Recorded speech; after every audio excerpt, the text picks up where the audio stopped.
Today we're going to talk about how to run a pen testing engagement. First, I'd like to thank the organisers, as well as the kind sponsors and our gracious hosts, AUT. My name is Matt Tompkins. I'm a security consultant. I work in secure dev, security architecture, as well as GRC. You can find me on Threads as IO Breakers, or you can friend me on LinkedIn. So today we're going to talk about what is hacking. And we're going to use that to segue into talking about pen testing. Then we're going to debate whether pen testing is even a good idea. And I'm going to go through the process, the 8 steps involved in a pen testing engagement. And finally, we're going to conclude with some synergies that can be found as part of the engagement. Okay, so what is hacking? There's a YouTube channel called Let's Game It Out. Just a quick show of hands, has anybody seen Let's Game It Out? I'm not going to pick on anybody, it was just out of interest. Okay, so there's this YouTube channel. This guy called Josh plays games in ways that games are not meant to be played. He does it for fun, and he's just having a laugh. So it's silly. There's one video in particular that I'm going to refer to where he plays a game called Raft. In this game called Raft, the idea is that you're stranded at sea and you pick up pieces of debris from the sea, and you kind of build up. There's different puzzles to be solved and different areas, different islands to be explored. He identifies this one type of plank, and using this one type of plank, he built a structure. He finds that the collision detection doesn't quite work in the game. So you can see in the bottom right-hand corner, the room that he needs to be able to get into. He should have to solve a puzzle, and then by solving the puzzle, then he should be able to get into the room. He doesn't do that. He finds that the planks can break through the room, and using the planks, he's able to push himself into the room and get onto the next stage of the game. He also identifies another type of plank, kind of like a physics-defying plank, and that's the bottom left-hand corner that you can see where he's able to build up and up and up. So 9 hours later,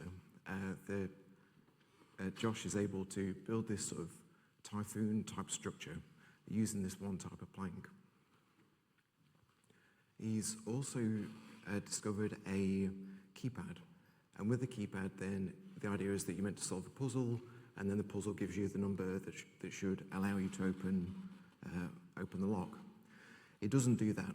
It uses a brute force attempt. And 5,960 attempts later, is able to open the vault.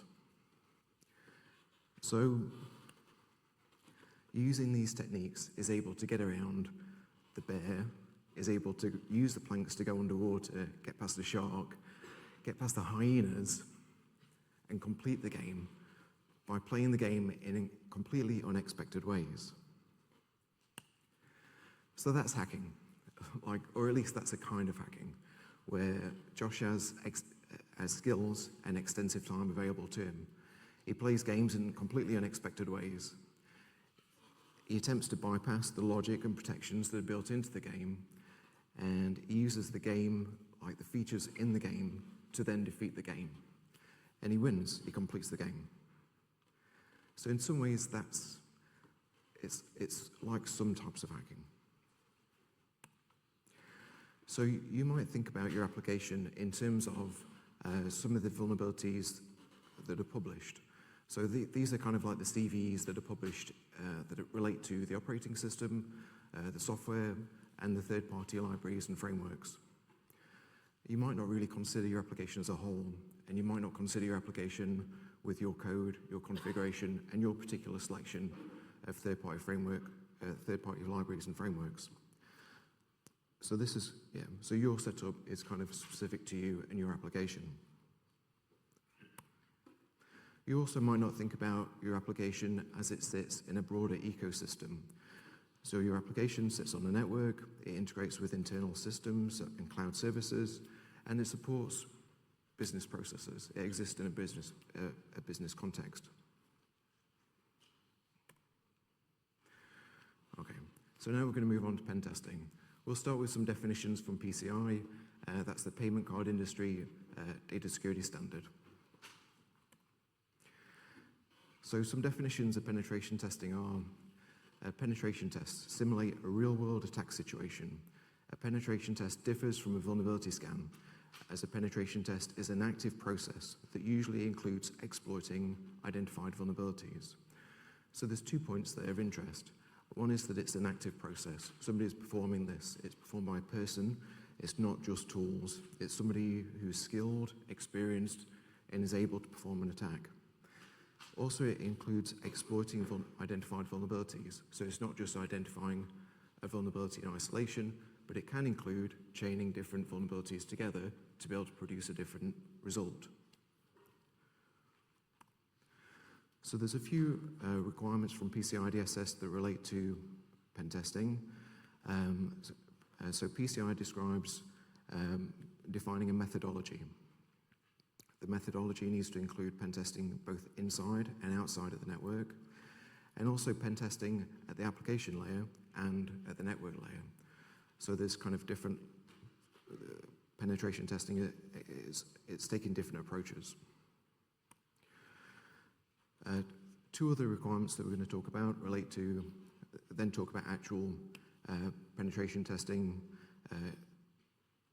and it talks about using the methodology that we've just defined and to be able to engage a qualified person, somebody who's experienced and is able to perform a pen test. And then repeating the pen test, perhaps every 12 months or after any significant change or upgrade. The last statement is a bit contentious and it can lead to some interesting debates. But then with these requirements as well, really this is the baseline. This is a minimum set of requirements. Really, for a PCI engagement, for PCI compliance, then you need to be able to make sure that you're meeting this minimum requirement or doing better. So it might mean that you perform pen testing more than every 12 months or more than after every significant upgrade or change. So this talk kind of fits into a previous talk that was performed at OWASP Day 2022. It was a talk called Application Security Cheese that was given by Steve Essler. If Steve's in, he's at the back. So Steve gave this presentation. It was super interesting. It's available. It's up on YouTube still, I think. And Steve uses this metaphor of Swiss cheese, where different security practices are like different layers of cheese, and vulnerabilities might slip through one layer of the Swiss cheese. But then if you sequence enough layers together, then you should be able to pick up all vulnerabilities. So the idea is that each practice does not cover off all the security vulnerabilities, but you need to layer them up together, and then you'd be able to capture more and more of the vulnerabilities before going out to production. And so pen testing exists as one of the slices of cheese that you can see as the third from the right there. Do check out Steve's talk. Okay, so with some of the scans that Steve talks about different scans, and some of the scans that you could perform, you can perform vulnerability scans against your software and operating system. You can perform software compositional analysis against your third-party libraries and frameworks. You can also then take your application and deploy it, and then run dynamic application security testing against your running application. With the vulnerability scanning and the software composition analysis, that will surface known published vulnerabilities. So that's the CV vulnerabilities that you'll see. Then you'll be able to identify those vulnerabilities in your application. With running dynamic application security testing against your application, then it performs different types of fuzzing. It will identify kind of published vulnerabilities, certainly those that relate to network configuration and TLS settings and these sorts of things. But then with the but then through fuzzing, then you can identify other types of vulnerabilities, probably those types of vulnerabilities that you'll see in the OWASP top 10.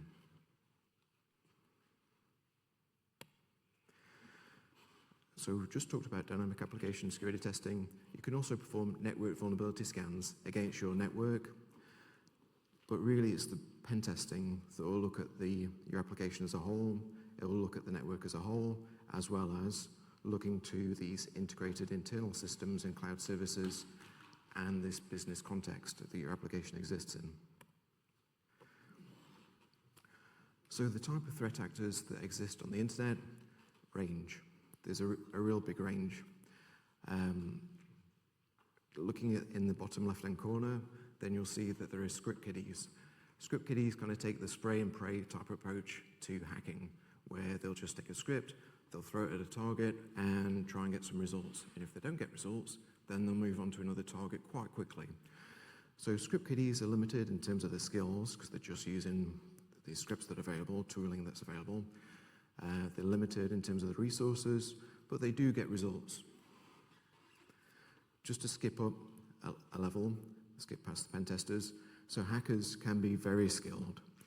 They can be limited in terms of the resources that they have available.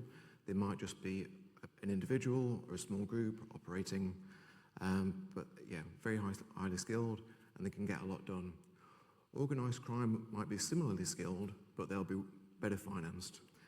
And in the top right-hand corner, the state-sponsored actors who are very well skilled and very well resourced. I've put pen testers in as the second row there. This is a bit contentious, and the way that I've illustrated it is a little bit contentious. And if it's okay, I'll come back to this slide later on. Okay, so now we're going to debate whether pen testing is even a good idea. Just to give you some context, a long time ago, in a galaxy far, far away, I used to be a Sun-certified programmer, and I used to be a Sun-certified web component developer.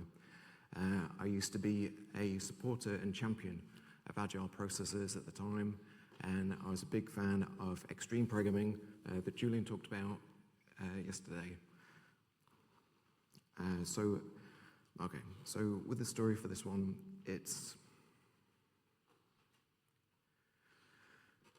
there was a process owner that owned a Prince2 and waterfall methodology, and I had a debate with the owner of this methodology.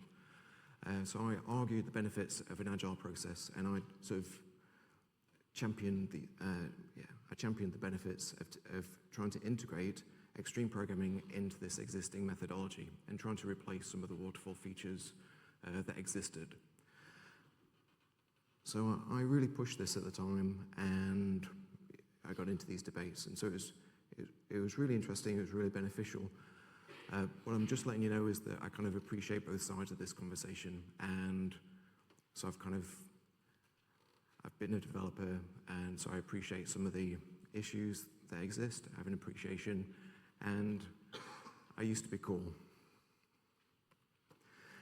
So one sort of objection to pen testing is that pen testing is like a relic from a bygone era. And that's because pen testing is performed at a point in time. It's not very agile. There's a significant cost associated with running a pen test, and certainly if you're repeating it every 3, 6, or 12 months. While you're running the pen test, you're going to occupy an environment, and that can cause issues with other work that's taking place at the same time. Pen testing is time-boxed, and in the way that we just talked about earlier, hackers are not constrained. They've got a lot more resources available. They've got a lot of time available to them in the way that Josh does in Let's Game It Out. And pen testing does not provide 100% certainty. It's a time-boxed engagement, and it's based on a best effort basis. In response to these objections, so these objections are valid, and I agree with them. But then in response to this, In response to this, pen testers use tactics, techniques, and procedures, and they're like a friendly hacker. They'll do all this, they'll kind of hack your application, and then they'll give you a nice report at the end of it, and they'll tell you some of the shortcomings of your application and how you can improve it. And so, yeah, they're like your friendly hacker. And pen testers will look at your application as a whole. A second objection to pen testing is we already do secure development. We already have secure development practices. We do some of the other layers of the Swiss cheese. We've got this, don't worry about it. Okay. So the objection might be that you have all the network scanning, application scanning. You might follow secure by design or privacy by design practices. You might have all the processes, change management and everything. And you might have the best developers who have the best training. Cool, that's great. It really is that you've got those things in place, but then by doing the pen test, then you're getting experts in to be able to look for more vulnerabilities, and that those experts are going to look for more than just the OWASP top 10. They're going to look at the business logic that you've got, the business processes that you have in place, and they're going to look at the bespoke code and any unusual corner cases. And in the way that I mentioned before, they're going to be able to chain together vulnerabilities. So you might think you have 3 low-risk vulnerabilities, and a pen test might be able to tell you, actually, no, that's not quite right. I can chain these together, and actually you've got a high-risk vulnerability if you chain these together in the right way. And you'll only know that if you engage a pen tester. Whereas from a network vulnerability scan or an application vulnerability scan, you might just think you've got these 3 low-risk vulnerabilities.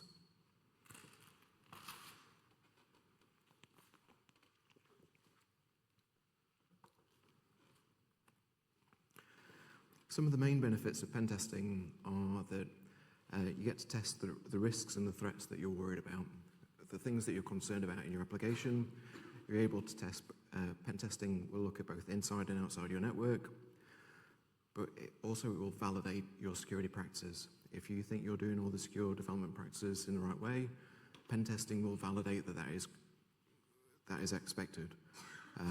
It will validate that your vulnerability scanning is working as expected, and also that you've got processes around this to make sure that your scanning is effective. But also you prove that it will take more than a script kiddie to attack your application. Okay, so now we're going to get into the 8 steps in a pen testing engagement.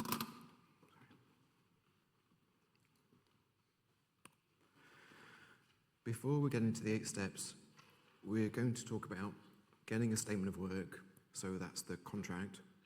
We're going to talk about running the pen test. We're going to talk about getting a pen test report at the end of that pen test. And if you stop there, you haven't actually improved the security of your application. You haven't improved the security of your application or improved the security posture of your organization. You've spent a lot of money, but you haven't got a lot to show for it except for a report. It's only when you get down to fixing some of the findings and doing risk management, this is where the real benefit comes from the whole experience. And so in terms of timelines and in terms of planning, you need to be able to allow time for doing the pen test, but then also to be able to take the report and fix some things. Otherwise, you haven't really improved the security posture. And so in real life, in a lot of conversations, project managers in particular think of the pen test as a tick box exercise, and that they don't really think about the next steps in the process and actually resolving some of the findings. Okay, step 1 is talk to security operations. So your security operations team might just be a person, but they can provide technical considerations, talk to you about scheduling, and they probably really like to hear about how your new application sits on the network and how it fits into the broader architecture. So if you don't tell security operations, then when you run the pen test, it will look like you're being hacked. And you will really upset somebody if you don't let them know that that's happening. Otherwise, it looks like you're being hacked, and then security operations will run incident response, and it's not a situation you want to get into.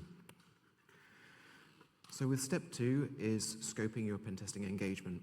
So obviously out of scope is your hosting provider and cloud services. Out of scope is technical controls like your web application firewall or your intrusion detection system.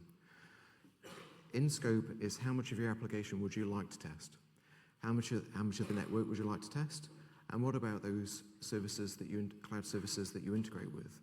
Are you going to be able to look at the way that you communicate with them, that you integrate with them, and the way that you've got them configured? Step 3 is getting the statement of work. So this is the contract, getting the contract. You probably want to allow 2 to 8 weeks before your pen testing engagement starts to make sure that this is all sorted out and you've scheduled a time with a security company. I recommend shopping around a few security companies, let them know your requirements, particularly if you've got a set budget or timeline. The rule is not the bigger the security company, the better the service. It's more, sometimes a Kiwi company will be able to work to your set budget or timeline or other requirements and provide a more tailored service. During this conversation, you'll need to agree on the scoping and scheduling, and you need to allow time for your legal team or management to review and sign off the statement of work. When you're shopping around for a statement of work, it's worth providing some information up front. So this will include some business context to say what your application is, what it's trying to achieve, the security standards or risks and threats that you're concerned about. Talk about your application. How big is it? How many APIs or how many pages? Or this kind of information will be super useful to the security company because they'll be able to size the piece of work and they'll be able to give you a more reasonable estimate. And then talk about what's in the box. What's the technology stack? What do you have running and what is it integrated with? Security companies provide different security services, and so they do provide pen testing, but they also provide system hardening and configuration review. So this might be where you engage the security company to be able to review the way that you've got your AWS or Azure environment set up, and the way that you've configured your cloud services. My typical approach is to perform the system hardening and configuration review, as well as the pen testing, and then to be able to facilitate these two parts of the engagement, I provide full access to the source code. And by doing that, then it means that when the pen test is taking place, it might be easier for the pen tester just to be able to look at the code a little bit, and that'll provide them more insight into the application, and it will help to drive the pen testing engagement. And so the two are complementary. This is not a source code review, this is just complementary to the pen testing engagement, but it means that I can get more value out of the engagement and more benefit, and the pen testers will be able to find more interesting vulnerabilities in my application because they are operating within a set timeline and within a set budget. So I want to make the most of that engagement. So in preparation for the pen testing engagement, you want to allow 1 to 3 weeks before the pen testing engagement begins. Any changes will be in writing and provide access to documents. So you want to make sure that the pen testers who will be doing the engagement have access to the architecture and design documents and the repositories, and you have a full list of URLs and IPs that are in scope. You want to make sure that the pen testers are testing all of the endpoints and don't miss anything. Then you want to be able to prep for the pen testing. As part of prepping for the pen testing, you'll need to make sure that the environment is as production-like as possible. So you want to deploy the latest release candidate, take it back up at the database, ensure that integrated systems are up and running, and turn any technical controls like the web application firewall, turn it to detect or into a passive mode. You'll want to set up access as well during this time. Then during the pen test, you want to make sure that there's support. So typically pen tests run for, it's usually 1 or 2 weeks, but they can run up to 4 weeks. On day one, you want to have a sit-down meeting with the pen testers and walk them through the statement of work and scoping documents, walk through the architecture and design, and talk about any security standards and risks or threats that you're particularly concerned about. Also, during the pen test, you want to make sure there's a change freeze. So you don't want to make changes to the code or infrastructure. You don't want to make changes to the database. Otherwise, from the pen tester's point of view, it looks like you're moving the goalposts, and so that's not helpful. You want to just leave your environment as it is, and just make sure you have people available to answer any questions, particularly if there's a technical lead, an architect, and a security person to answer any questions and resolve any access issues. After the pen test, then it usually takes 3 to 10 days until the report has been QA'd and made available to you. And at this time, you can release the environment, restore the database from the backup, and get on with development work. And then you want to turn your technical controls back on again, back to protect and block mode. Then you'll receive the pen testing report 2 to 8 weeks ahead of production release. So that's allow time for you to fix some things. And with pen testing, the pen testing report will describe each finding. So earlier I mentioned that the pen testers, they can differ. They can be highly skilled, like a hacker, or less so, like a script kiddie. When you were shopping around for the statement of work, you might have asked the security company and said, who will perform the pen test? Who will be involved in the actual, who will be doing the work? And you might have been reassured that the top people will be doing the pen test. But then when it came to actually performing the pen test, you might find that they actually just ran a vulnerability scan. So that's on the not so good end of the spectrum, and you might get a not so good report. The report might contain an executive summary and results from a single scanning tool, but it will identify low and information level risks. At that stage, you might want to go back to your account manager, and you might want to talk about what they can do. You might want to talk about the quality of the report, and you might want to talk about repeat custom. An OK report will have some business context in there, varied findings. They will be at the network level and application level, and they'll identify some medium and low risk findings. A better report includes business context. It talks about security standards. You'll see vulnerabilities being chained together to get a more interesting result. And they'll identify high and medium risk, multiple high and risk, medium risk findings. So you want to be able to identify issues. This is the right time to find them, and a pen test company, a quality pen test company, will find big issues in most environments. And so this is a great result. This is what you're really looking for, particularly on the first release of your application, or if you're dealing with a new environment or a new technology stack. This is the result that you want. Then you want to be able to get on to actually fixing some of the findings. You want to have a sit down with your team to prioritize what will be fixed and fixed prior to production release. If you're trying to meet a standard, you might have no such luxury of picking and choosing what needs to be fixed before production release. That might be set from the standard. And you want to allow time to perform analysis and fixing issues. In my next presentation, I'll talk about how to have a grown-up conversation about security risk and vulnerability management, but I'm not going to be able to get into that today. I do have more about synergies to be found, but I think I'm out of time.